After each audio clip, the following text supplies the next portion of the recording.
Look at the economic data over the last decade, and the Philippines looks like a booming success story. We're talking about a globally connected hub with soaring GDP numbers and a skyline that rivals Western capitals. Yet underneath those top-line numbers is a stark reality. Severe, entrenched wealth disparity remains the defining feature of daily life. Step out of the air-conditioned corporate centers and down to street level, and you find a massive population relying entirely on precarious day-to-day labor to survive. This immense divide is often dismissed as a side effect of capitalism, but the reality is far more specific. It is the direct result of an entire missing phase in the country's economic timeline. Economists have a specific term for this structural trap: premature deindustrialization. To understand how a nation can simultaneously leap into the future while trapping millions of its own citizens in poverty, we have to look at the step we entirely forgot to take. There is a standard playbook for how a developing economy builds wealth. It starts with a traditional, labor-intensive agricultural base. This graphic maps the exact progression. From an agrarian base, the natural next move is heavy industrialization, the crucial engine mass hiring high school graduates for middle-class wages. But the Philippines bypassed this factory phase entirely, leaping straight into a white-collar service economy driven by tech. Global markets praised this leapfrog as highly innovative, but in practice, it severed the only reliable bridge between low-skill labor and middle-class wealth.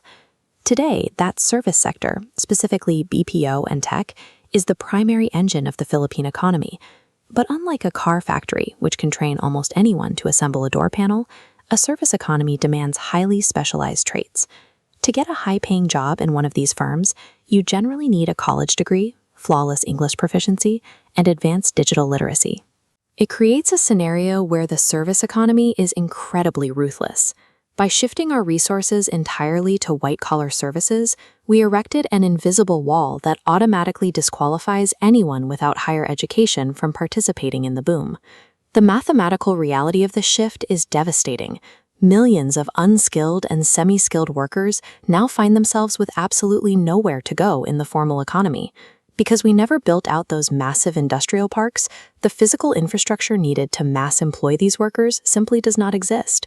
You can't put millions of non-college graduates to work in the glass skyscrapers of BGC. As a result, an enormous portion of the population is pushed into the informal economy just to survive. This means spending decades driving tricycles, selling goods on the street, or taking on unregulated day labor.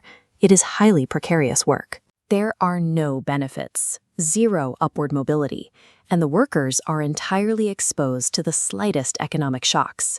We engineered an economic structure that beautifully rewards the top 20% of the highly educated workforce while locking everyone else out.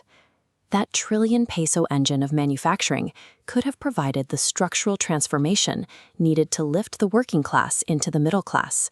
By skipping the Industrial Revolution, the Philippines built a hyper-modern future that forgot how to employ the vast majority of its own people.